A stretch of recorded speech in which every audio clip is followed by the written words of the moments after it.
Hello and welcome back to episode 2 of Chalk, the quintessential Call of Duty Esports talk show. You're joined with me, your host, resident bastard son, Dino Neo, and I'm joined today with my co-host, Pokemon's biggest fan, Bread. How you doing, man?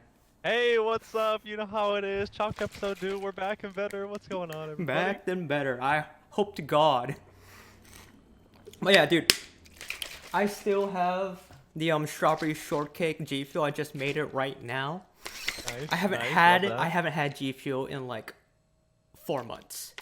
What? That's crazy. I have G Fuel every day almost. Fu- Probably. Funny story though. Funny story though. Yesterday at work, we actually got a shipment of the what's it called again? The CAN G Fuel shit, right? Oh, I wasn't there really? at work yesterday, but my friend, he went clutch. My colleague who sits next to me, he Yeah. basically he didn't take his. He just saved his can of blue ice and saved it for me. So when I came in Oh, on my desk, there's a can of G Fuel. Wouldn't know, and I was like, "What the fuck, man? That's clutch. That's clutch. Dude, Shout that's out." nice. I haven't tried any of the cans. You'll have to let me know your opinion. Dude, on that. I'm not gonna try it. I'm just gonna leave it.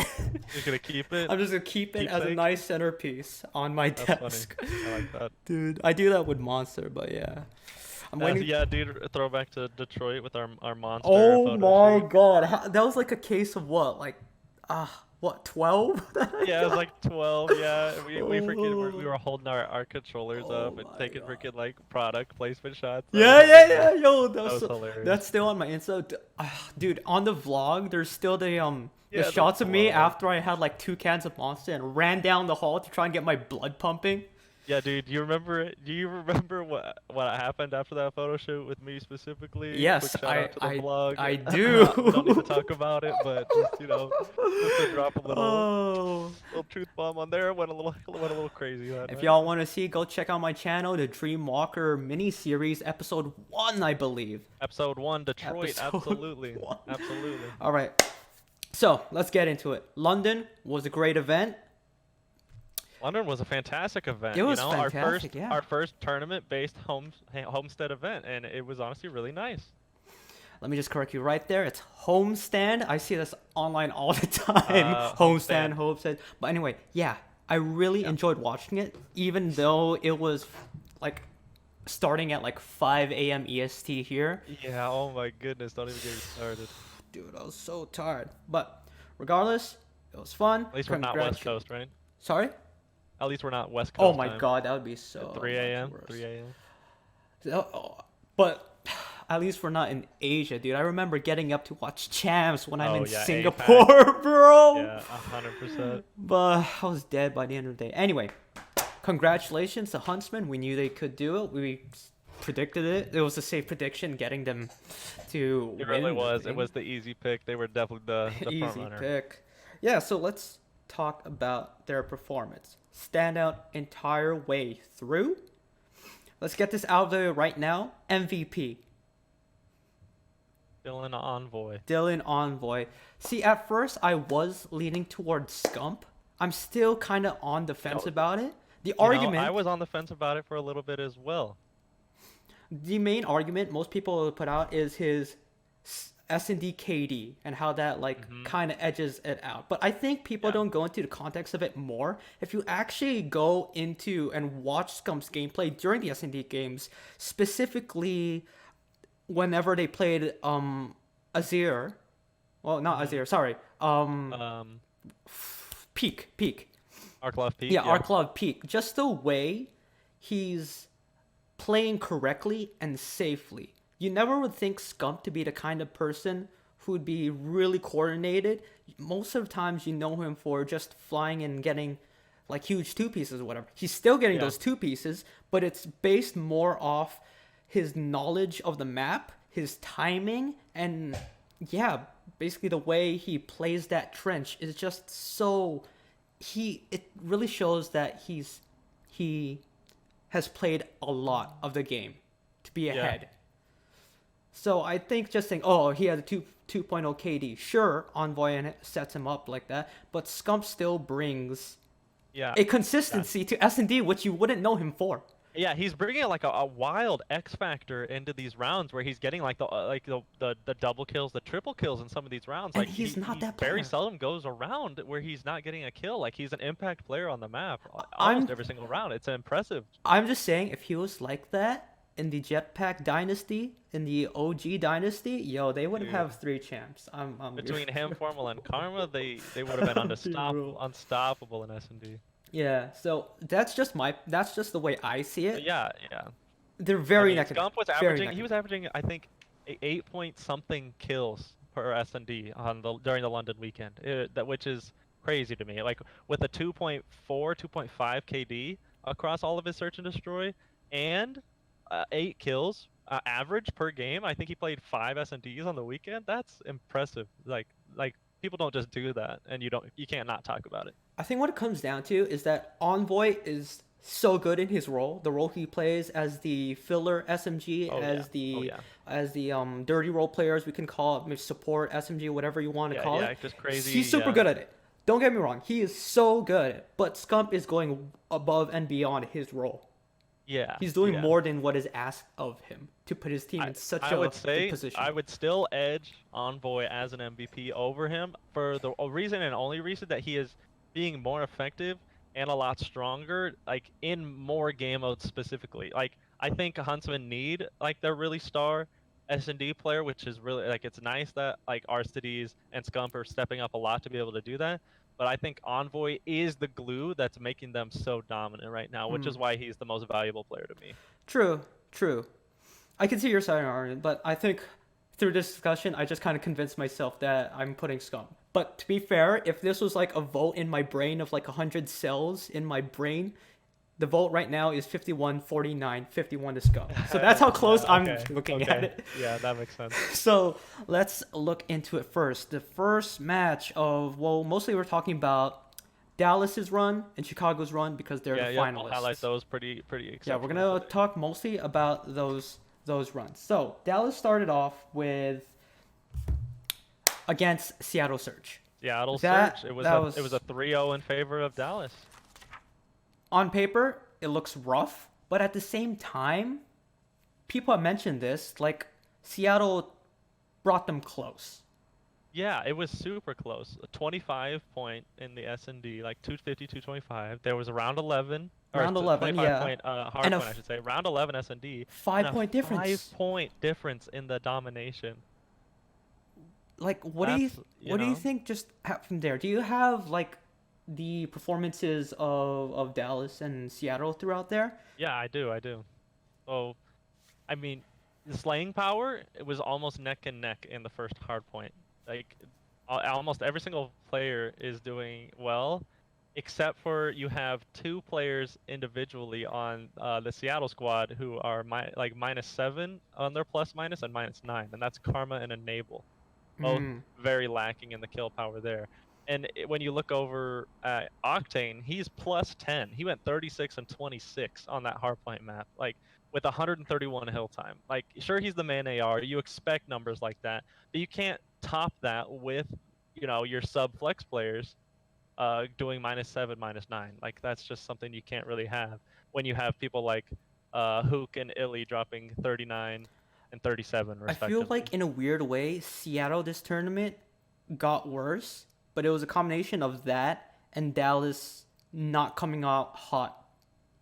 Because, like you said, the slang was neck Okay, and yeah. neck, but then that means that Dallas won it just through better fundamentals, better rotation, and that sort Yeah, of stuff. yeah. It was like the fact that it's really so close means that it's basically getting edged out by like those really like minor things. Like if someone's getting 35 seconds on a hill as opposed to like 25 seconds on a hill, and just like you can tell that Empire is just a little more put together. I Yeah, think is and what it looks like from the outside in. Octane with that amazing positive 10 or whatever it was, that just means he's Yeah, just hard carrying them, putting them on his back yep, so yep, much, dude. He's like a yeah. goddamn camel, man. In the respawns, Octane he really is keeping Seattle afloat right now, and someone else is gonna have to step it up. Like I would really love to see Karma or Apathy pull something out, and especially because I think with the news that Seattle is doing a roster change where they're subbing out Enable coming into the next time they go I just to an think that event. their supposed main slayers or whatever, their playstyles differ so much. Like Yeah. Karma's like a he's gonna take those one-on-one gunfights and try to get the Hmm. pieces in your face. Octane is that turret which will like stationary, will stand stationary or go He's going from to hold down a power part of the position to map. power Yeah. position. And Yeah. Apathy has that sort of Zuma flank style of being in the odd places, and they're just not together entirely. And Yeah. when you have players like that that are so detached from each other, then you need to have a really good support system that focuses on connecting that. But the support Yeah. system that they have, those guys It's are more yeah, known Slacked about is their supposed better. to be that type of role, keeping that kind of support, SMG in the hill, doing that kind of type of work. And he just, I just feel like maybe he's not holding his own. I feel like his individual skill Yeah, is not really coming out. I feel like it's more like they're putting a lot of the weight on like rotations and stuff Yeah, maybe. for the supports. When okay, a support can either focus on quote unquote objective play and be an objective player, focusing on rotation, focusing on cutoffs, and focusing on getting hill. Or they can do this sort of hybrid support that we've seen come in like World War II and Black Ops 4, where they are mostly alongside with their entries or something like that. Yeah, yeah.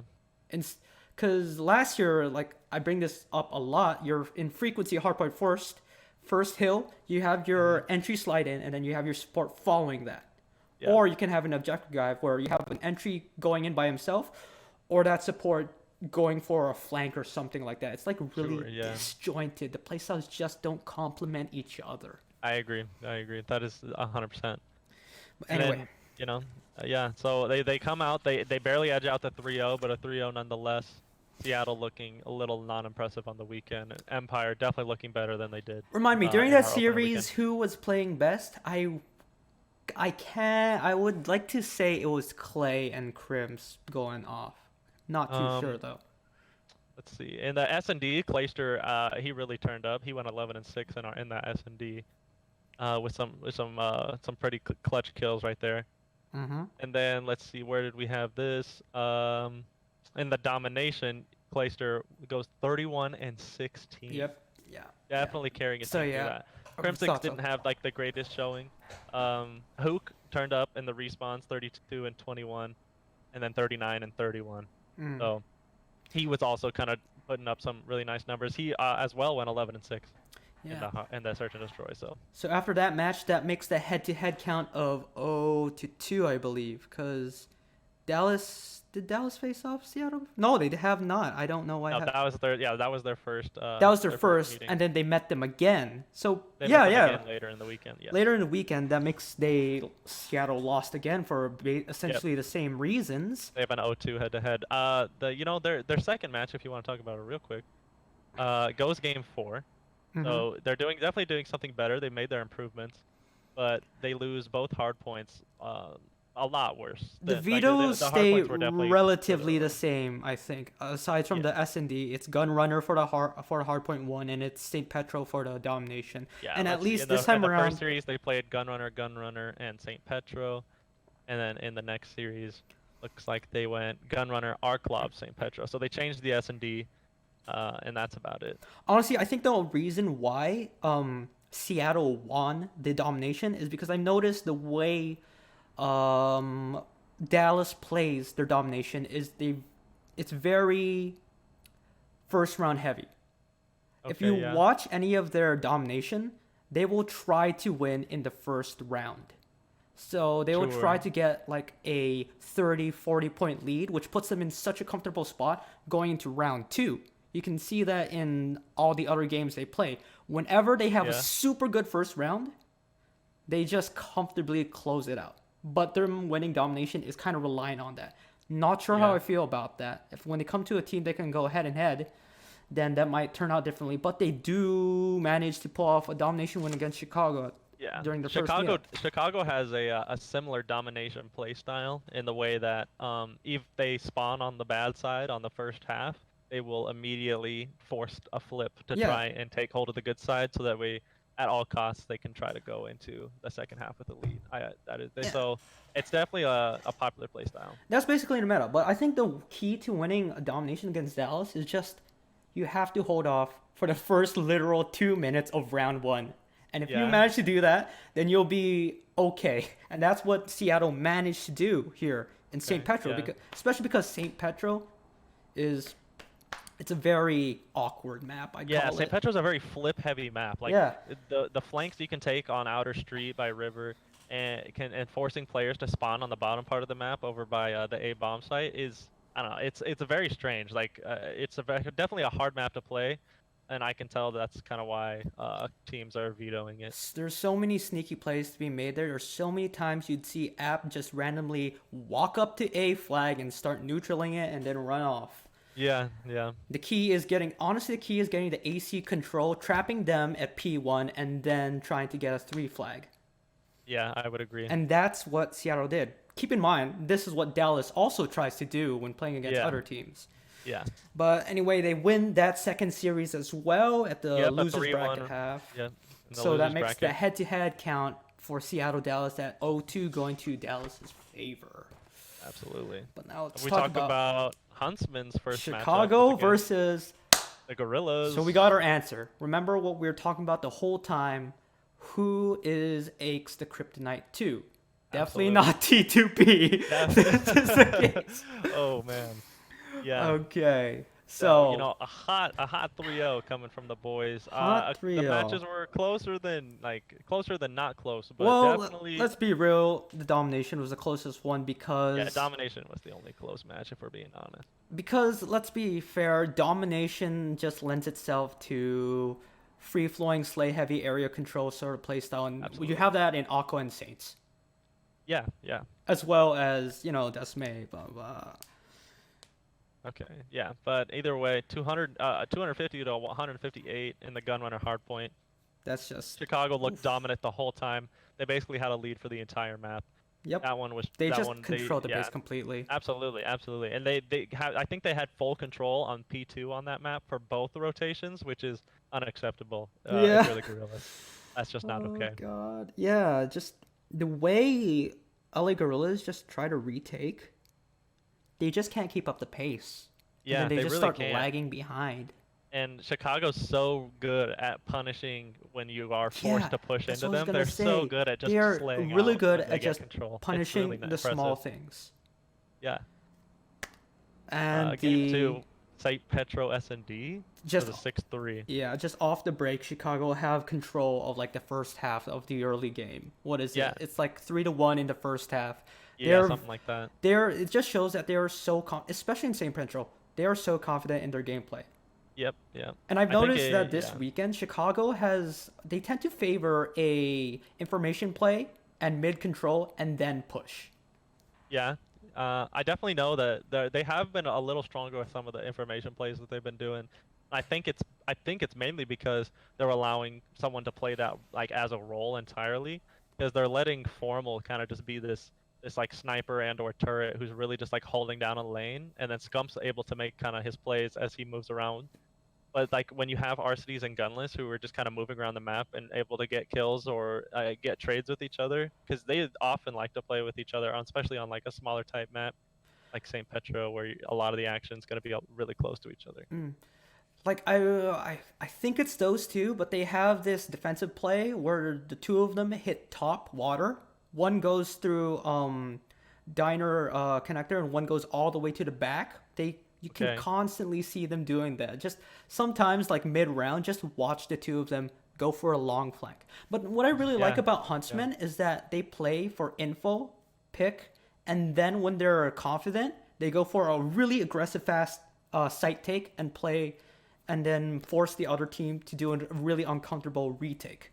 Yeah, yeah. The way that they can kind of gain control of the site without having to trade bodies, like the fact that maybe they're only getting 1 to 2 kills early round, In the and then early it's round, like a yeah. 4v3 or a 5v3. But it's And that then dynamic they're taking pacing. the site. Yeah, they're taking the sites without really even like forcing contact. Yeah, it's which that is really impressive because they're forcing a retake and while they have number advantage, which is like the best S&D you can see in a Call of Duty. if you had a graph of pace about how they play the game, they start off like super passive, but not too passive where they're just sitting way back, where Yeah.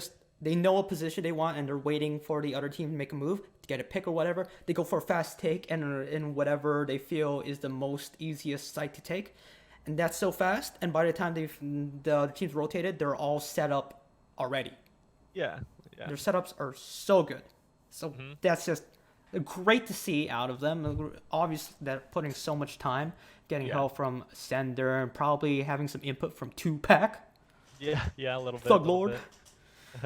And then, but yeah, honestly, when it comes down to it, Los Angeles just didn't have the gunpowder in any of the maps. Like if I'm gonna highlight a couple players in the hard point, you had Lacefield go 17 and 31. Like you can and Wow, then Lace. Aches going 20 and 28. Like that, those are just like remarkably negative stats that you could tell that they were getting trapped. They were either not playing as a team, or you have to be able to break out of that. And I can tell that maybe just because they got put against Huntsman, they might have been playing for something else other than the win after a little bit. You see Blast subbing in for Aches in their recent scrims. Yes, I have seen that actually.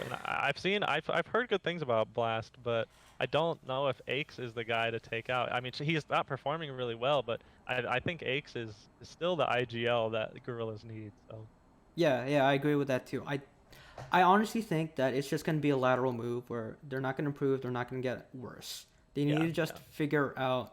I mean, X is always put in these positions where his teams are so shit, but then somehow pulls it through. Think about World War II yeah.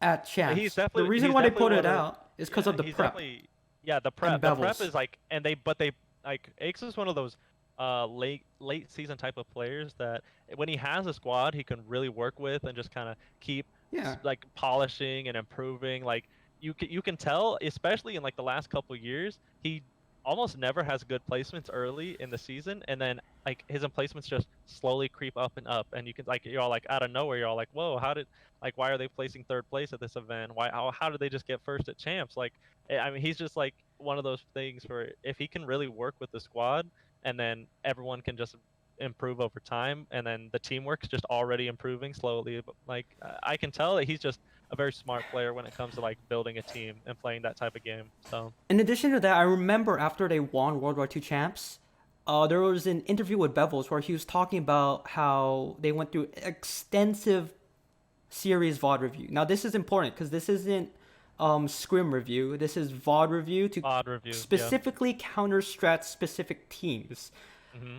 They don't have that right now because not many teams have played matches. So I Yeah, remember yeah, Bevels was talking about specifically countering Optic during group play.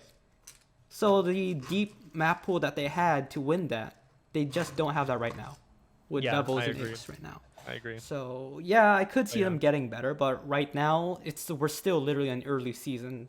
They're not a contender right now for me. Yeah, no, definitely not. And the Huntsman, on basically at this point, undisputable top two team right now. So Oh yeah. we definitely expected a 3-0 out of that match. But going into the Sunday against their first match against Paris. Now to put context here, to be fair, they did say in their interview whatever that it was their first match. Paris were already playing. We were a bit cold.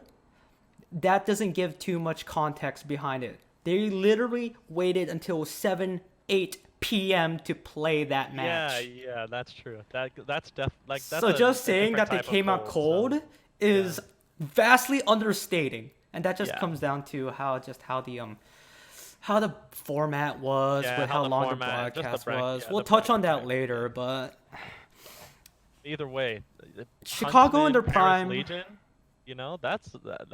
that's my number one series of the event. Like Oh it was the yeah, best to watch. It was the yeah. most hype. I It literally was really noted fun. that in my notes that it was the greatest series so far this season. Absolutely, absolutely. Both of the hard points were nail biters, like with just with really great slaying power.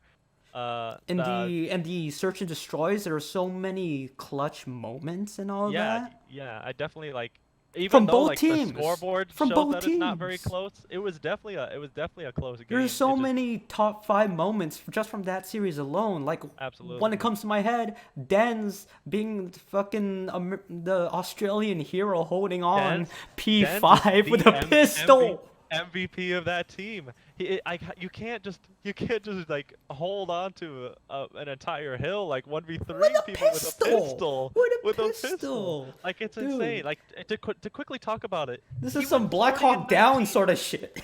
He went 40 and 19 that map with 116 seconds in the hill. He's their main AR. That's insane to me. He's their main. How many interactions did he have that map?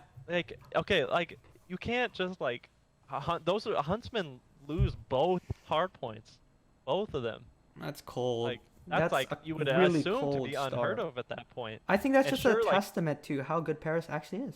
yeah, which is like impressive to me, especially because you can see how well huntsmen are warmed up about halfway through this series. Oh yeah. They win 215 to 110 in the St. Petro domination. Yep. Like you can't just win by over 100 points and not call that an absolute slaughter. No, that But is then to the go definition immediately of into game 4, domination.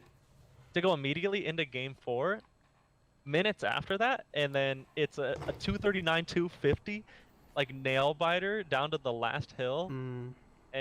But like, and to see Dens do that and like just to lose so bad and then to go so huge for his team, 40 and 19. But they you love completely to see that. stopped that momentum in the S&Ds. Like, what I realized from Legion is that they're so reliant on early picks and then quick flying floods.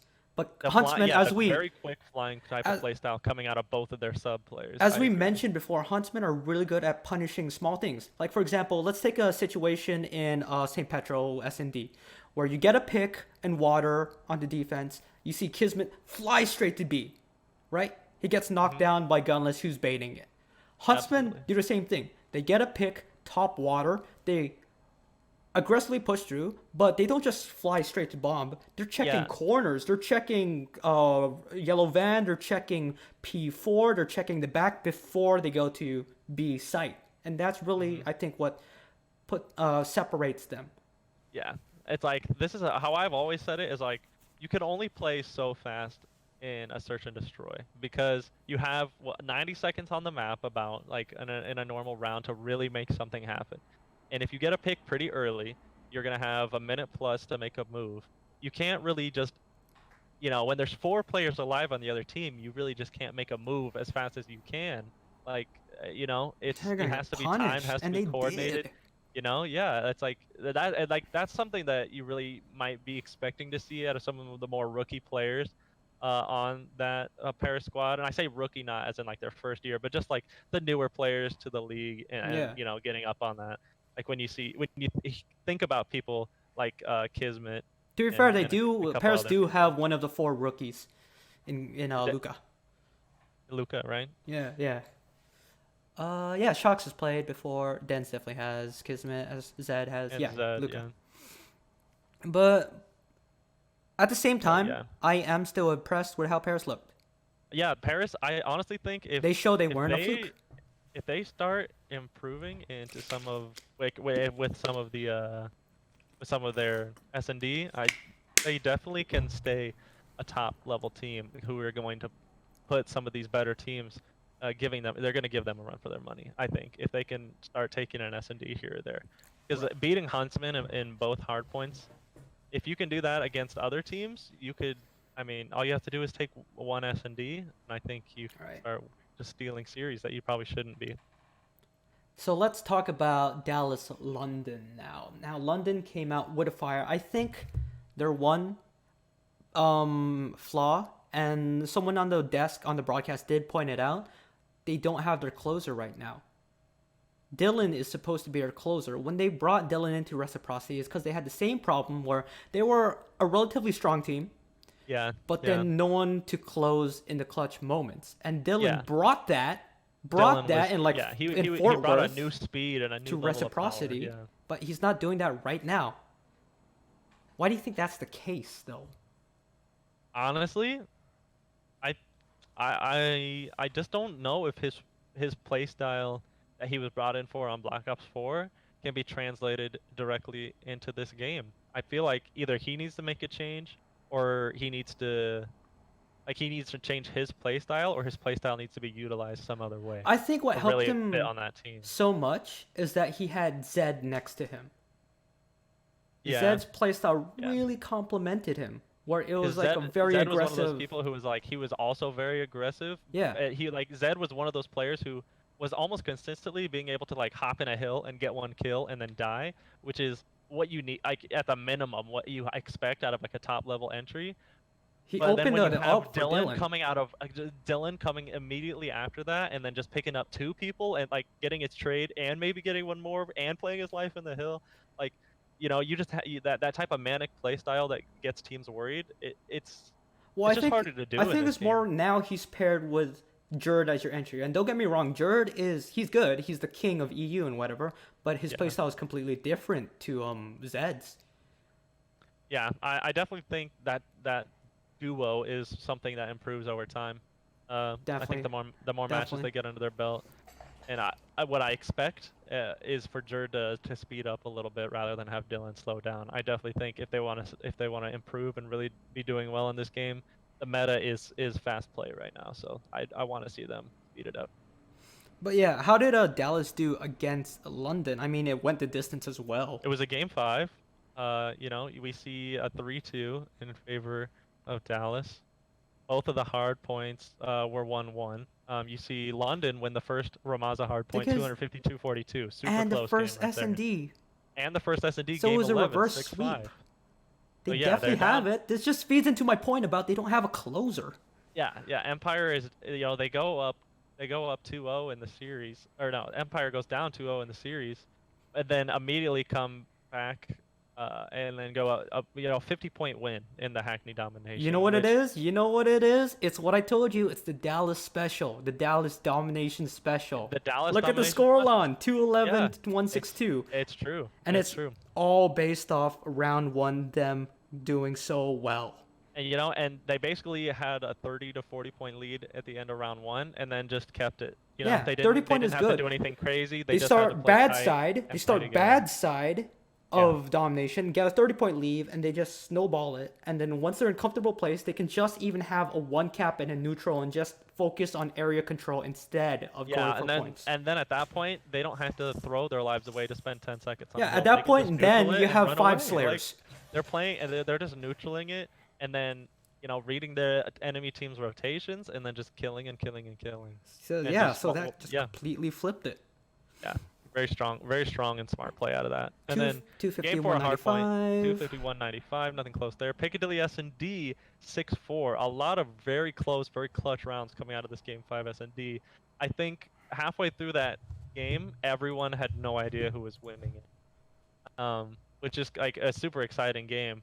But you just had that clutch factor out of Dallas. Mm. You had a couple of those closers really pop off for them in that game five. We saw, let's see, yeah, Glacier goes 12-5. Huge game out of him. One thing I do want to point out is their interesting strategy when it comes to defense in Piccadilly, where they have the two sniper setup. We have never seen that before in Call of Duty history. I swear to God. Yeah, not particularly. They have Illy on Huke on it, which just secures two solid lanes. Which is like, you really can't, you really can't, deny Empire's like just a very strong S&D prowess. No. They were dominant on it early in the game, and so I feel like they just have the most strats, and they're almost defining the meta for a lot of these maps. Like when I think Piccadilly and I think Arklov, I think it's basically people trying to emulate how Dallas plays that and just trying to do it better than them. Oh yeah, oh yeah. So that goes well. Playoff brackets was more interesting to say the least. It's 3-2, 3-2, and we go into the finals. And then so yeah, them Empire winning that puts them in the loser side of finals. So they go head to head win Huntsman for the third time in the entire season. And as you know, Yep. as everyone knows, the count is 0-3 Huntsman. 0-3 match count. The finals was a 0-3 map count. Not what you want to see out of It's this just Empire squad. rough for Empire at this point. It You really is. I mean, And the matches were closer than like it lets on to be. A 239 cave hardpoint, that's literally one rotation gone wrong, and then either team wins that instead of the other one. oh, for And real. then Game 2 is a round 11 clutch Another on round peak. 11. Round 11 clutch on peak. It was so close. It really was. It was insanely close. And like to talk about it quickly, we talked about Scump being dominant in S&D, but that the game like game 2 round 11, we got to give it up to Gunless in that. He went Mm, 14 and mm. 7 on Dallas's map pick for Gunless is just S&D. such a good flex.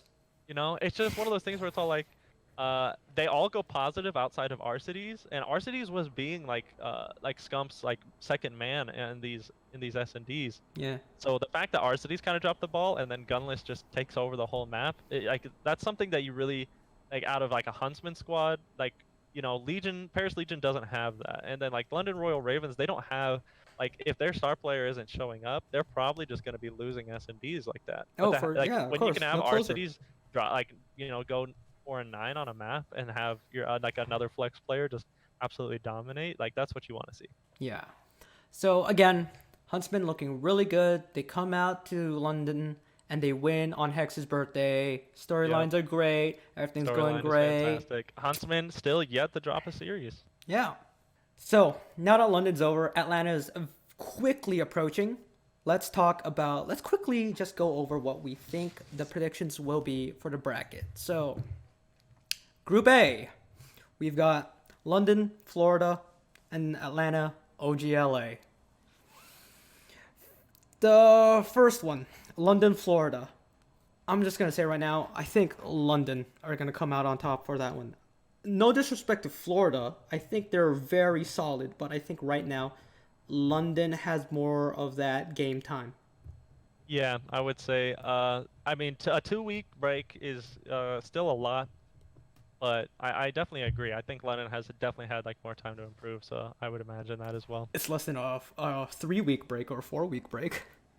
Oh yeah, I guess that's true, isn't it? So I think London going to go through. I think we're kind of unanimous on that. Atlanta, OGLA. Hmm. Hmm. You know, Optic could make something happen. In some of these Pro 10 matches, I've seen a couple of these Optic players really, kind of pop off. But at the same time, I am not seeing a couple of these Optic players playing at all. So Mm, it's gonna be one of those things where it's all like, Dashy and TJ might pop off and do really well, I but if your think Slasher and JCap don't, are you gonna do anything on the map effectively, I think OGLA are going to look way better than before, but Yeah. Atlanta's still going to win. Sorry. That's Yeah. just going to And happen. But Atlanta's team play is unmatched at this point. I really do feel like they like people need to be watching them, and after this weekend I really feel like we're going to see a lot of these people trying to do what Atlanta does on some of these hard points once we get more VOD of them. I was thinking about this, and So I yeah. think that Atlanta FaZe are what Optic Dynasty wanted to be, where they could completely power through gun skill, just purely on gun skill, but they are very fundamentally and strategically sound. Yeah, yeah. So they are literally Optic without its kryptonite, as I in a would agree at jetpack that point. Optic. Yeah, But I the would interesting agree. part comes down to OGLA versus Florida in the lower bracket. I honestly think OGLA is going to go through. You think OGLA beats Florida? I honestly think that they're going to go through. I think they're going to improve. And I have been seeing from scrims that they look more comfortable with how they're playing the maps and all. Where I think that their star power on paper alone is going to start to shine through. Yeah. I'm not going to be surprised if it's a close game against Florida, but I'm saying that OGLA are going to go through. If I had to really guess, I think the Mutineers are beating OGLA Really, 9 though. times out of 10. I think that squad has some star power on it that when I think about it, I really only feel like OGLA hedges out Mutineers in hardpoint, and I still feel like Mutineers might be able to take it. Okay, fair Like a enough. Mutineers Fair enough. S&D, when you have people like Havoc and Mox, like they know they're S&D. Like they're really gonna like take over in some of these S&D maps. True. But True. at the same True. time, I feel like Mutineers, like when you have people like Pristini being like an insane playmaker for this squad, I don't know. I just don't know if Optic is gonna be able to be ready to handle it. Fair enough. At the same time, I could see that, but I'm still gonna stick to. I feel like OGLA has improved. Okay, I yeah, have I not would seen definitely agree much with that. of Florida, to be fair. But for now, I'm Okay. just gonna say OGLA. We kind of skipped over London, Atlanta. Yeah. I mean, I like London. I think they're a good team. I think London's a they're good team. The twins are really good players. You know, Dylan's a really good player, but you know, FaZe has five good players. just You matched know, like they have head to five head, head superstars. to head. I Yeah, just it's just can't. I honestly it's just can't. No disrespect. Atlanta's going through. Atlanta's going through. I think it would be impossible to think that they aren't. Not like the crazier things have happened. You know, Optic didn't make day two of champs one time. Uh, so you know, crazier things have happened, but I really do feel like FaZe This is just one of is the just gonna make most. it out of your This round isn't. one and round This two is a for free. safer call than Chicago winning London. So Yeah, let's I move can't. on to Group B. Our Group B matches, we have Minnesota Rocker Minnesota. versus Paris Legion. Yep. Paris obviously with more experience and game time playing against some of these pro teams, so they obviously have a little bit of an advantage in that way. I But think they're just more what are your thoughts? comfortable with their respawn. So much more comfortable with their respawn versus other teams.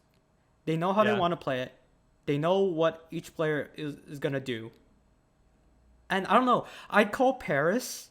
I don't know if I mentioned this last time. I call the playstyle of Paris or the playstyle of APAC the way you look at NACS. Very puggy.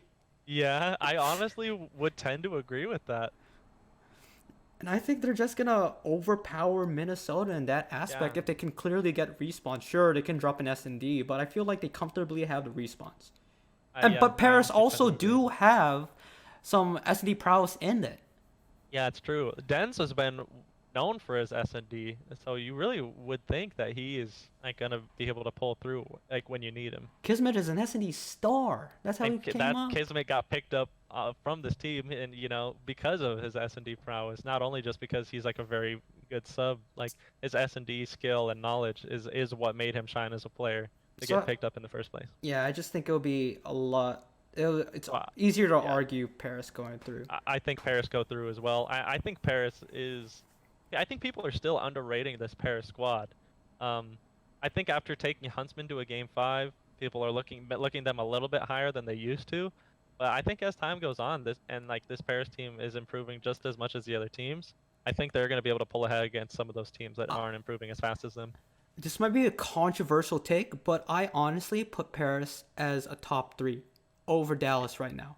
You know, at the end of the launch weekend, I said the exact same thing.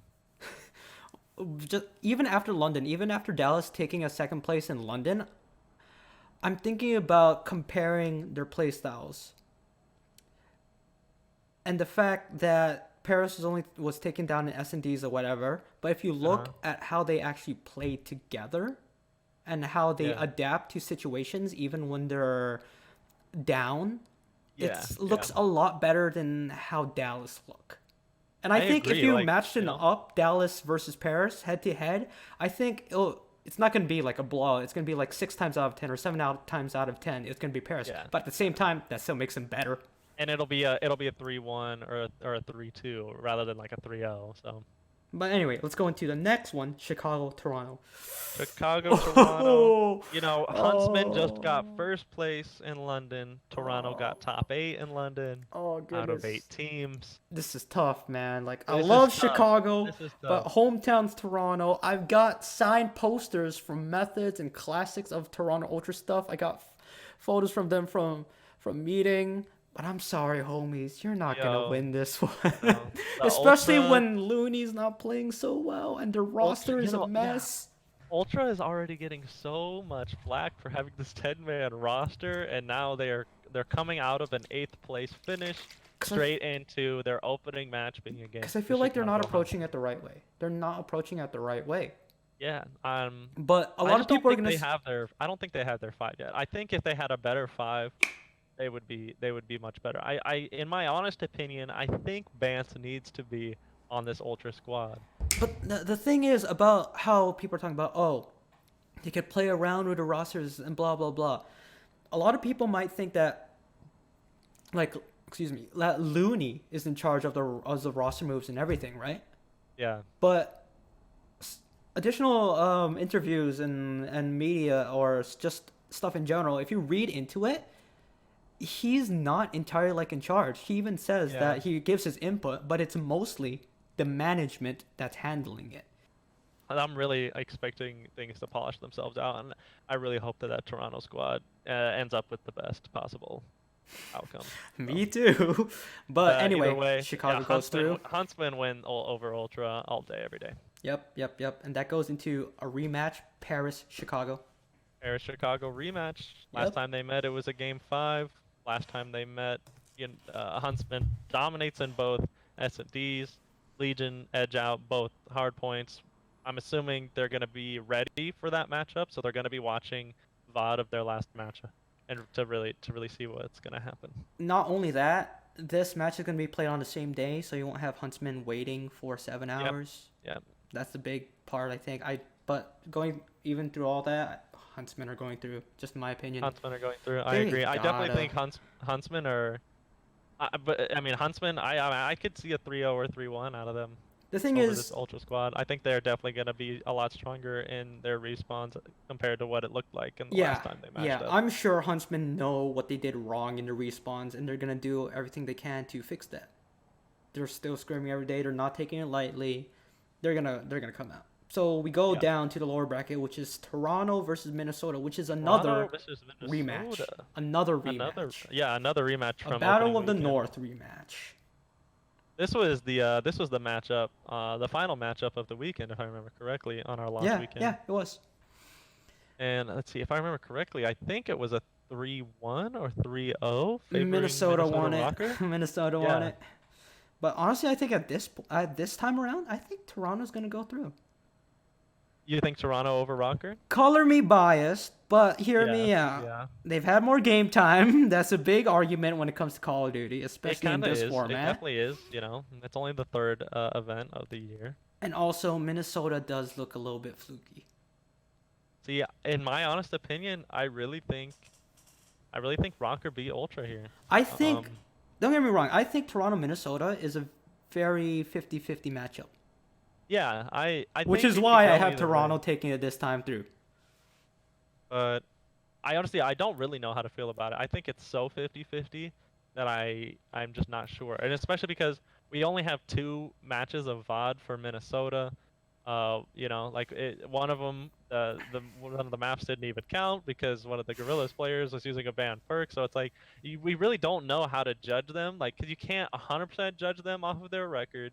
You also can't 100% judge them off of their gameplay because they haven't played in 4 weeks. So I think Minnesota had a home crown advantage, which you can argue that as much as you can. yeah, But yeah, the argument that you can extrapolate from that is that they were more comfortable there. They already had practice setups and stuff. They were yeah. practicing more than Toronto at the time.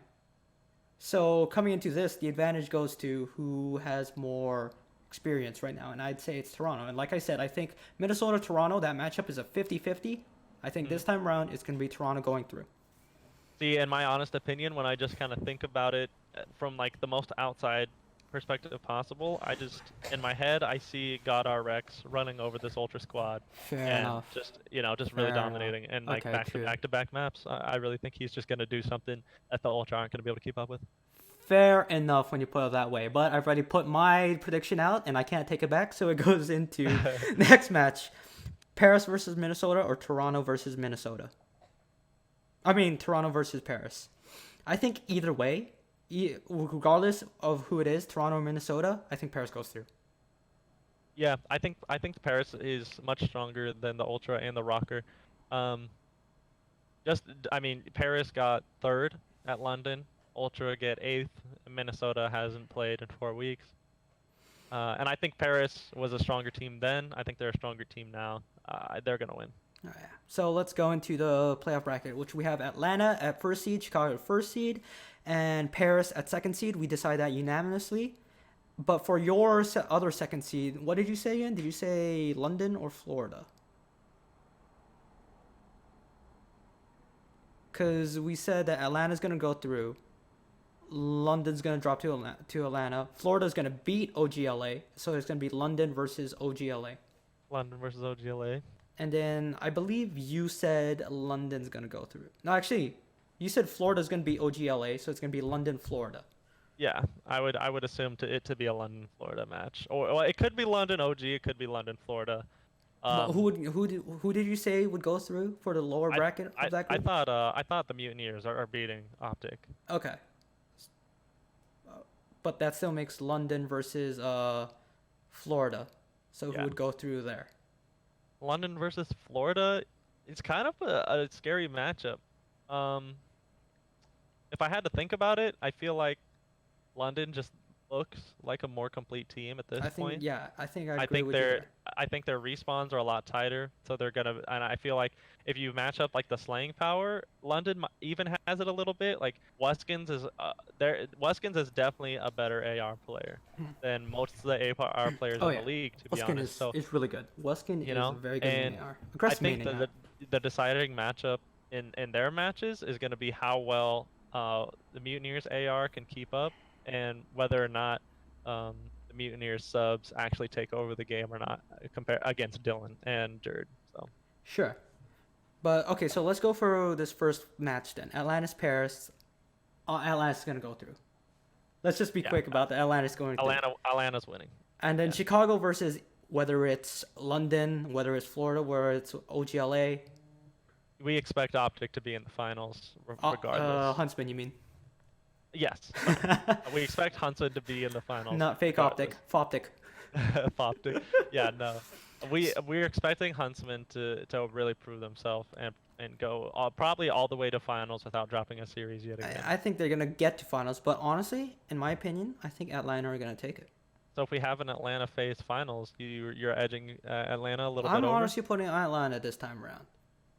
I'm I gonna have get a no lot idea. of flack from all the fans, and don't get me wrong, I'm a fan of Huntsman too. I am a huge. I have their hoodie right there. I wore it in Yeah, episode one. he wore the hoodie in episode I one. Like, yeah. ordered that and waited a month. Ordered $160 Canada for this. I am a fan. I am a fan of T2P, Scumpy, heck, all He's that. My Wi-Fi name is called T2P. It's you know, But phase Huntsman. Are we expecting a game 5, or are we expecting one team to really dominate the other one? I'm Like, expecting a close match. What do you think? I'm expecting You a close expect a match. close match? I'm expecting a game 5, but I'm expecting Atlanta to pull through. And here's like the biggest thing for me. I'm edging Atlanta over the Huntsman strictly in the fact that I think Atlanta beats Huntsman in both S&Ds if they go game 5. I don't think Atlanta is going to lose in S&D against Huntsman. I think the S&Ds are going to be closer than anything because they have really refined their S&D. Huntsman, that is. But at the same time, it might be the fan in me being a bit too overcritical Yeah. about Huntsman, saying Atlanta will win. But it's more so I just don't You know. want. I don't. In my heart, I don't want them to lose. In my head, just to temper my heart, I'm gonna say Atlanta are gonna win. Keep my expectations low, you know. Yeah, yeah. You know, and here's the thing. It's Atlanta's home crowd. Yeah, I was gonna one. say that too. It's you know, Atlanta looked like the best team statistically coming out of launch weekend, and they're still just being like phenoms online to all these other teams. You know, we have to give them the edge. If they get to finals in a home crowd environment, you know, Yeah. even with Huntsman being a very popular team, Atlanta's probably going to be taking it. I think they're going to have a lot of hype. They're going to have a lot of energy, and they are definitely going to have the crowd behind them. Speaking of home crowd, and this is just a completely random thought that came into my head. You see, like recently on I think it's like Instagram story or whatever, like Banks hanging out with Tfue again. I did see that. Yeah, you saw that? You know what would be Yeah. so fucking funny, and that would make What? the papers would be if like FaZe just announced, oh, Tfue's back in FaZe during this event. I don't Yeah. know why that thought came in my head, but Dude, that'd be there's no so way funny. that's happening. That I would mean, make so much media and press just off that alone. it's crazy. But the fact that like Tfue and Banks have been hanging out, and the fact that Nick Merckx and Tfue are That'd be- still like really good friends. That'd It's just like be a he's huge hanging out with marketing FaZe play. people basically every That'd single be a day of his life. huge Like what's it, what, marketing play for Call of Duty. But that's just a it would random thought that came to my yeah, head. yeah. Either But way though. That phase, the Atlanta phase venue is gonna be super hype. I know there's already a bunch of the phase like owners and managers that are going, and it's just gonna be a really cool environment. So I assume it's just gonna be a really good event for everybody going. yeah, yeah, this event is gonna be another good one, and we've already had 3 good events. It's looking pretty good. Yeah. So since we're anyway finished with that, we think Atlanta's gonna take it this weekend. We think it's gonna be a good event as always. They've changed the format: 1 minute, 30-second rounds for S&D, 5-minute halves for domination. Things are gonna go so much more smoother. It's gonna be Absolutely. a much easier job for me when I'm VOD reviewing because it's gonna be a lot less time. Yep. But I just can't wait for Atlanta to come. Gonna be ready to watch that. You're gonna be ready to watch that. We're gonna try to do another podcast. I like doing these podcasts a little bit after, like giving a few days to think about it. Yep. But we shouldn't be putting it off this much. So we'll try to be a bit Yeah. more faster with this. Hope you guys enjoyed. And tune in next time. All the socials are going to be in the links and they're on the screen. My Twitter and my Instagram is Dino Not Dino. Twitch.tv/Dino Neo. YouTube is Dino Neo. And Bread, where can we find you? My Twitter is Drew_bread. My Twitch and my Instagram are just DrewBread. So you can go ahead and just find me anywhere there. YouTube's a little inactive. I wouldn't expect you guys to have to do that for me. But if you hit me up on Twitter, I'm on there all the time, so I'll definitely hit you back with anything if you ask me. Yeah. And just regarding slip up we made last podcast, but we already know down, but just in case you didn't see, yes, we realized we made a mistake with mistaking Cammy for Kleenex. But Yeah, our we points, kind of flipped those guys around when we our were talking points about them. still stand about Cammy. Yeah. I'm still kind of excited to see what Kleenex has to show because I was seeing him on Scrim earlier and he was doing pretty well. But anyway, Nice. like always, please give us any feedback about anything that we can change in the show. We're testing out some new formats. This is still only episode 2 of the first time we're running this show. Hope you guys enjoyed. Hope you guys have a good time. Thanks for watching. Peace out.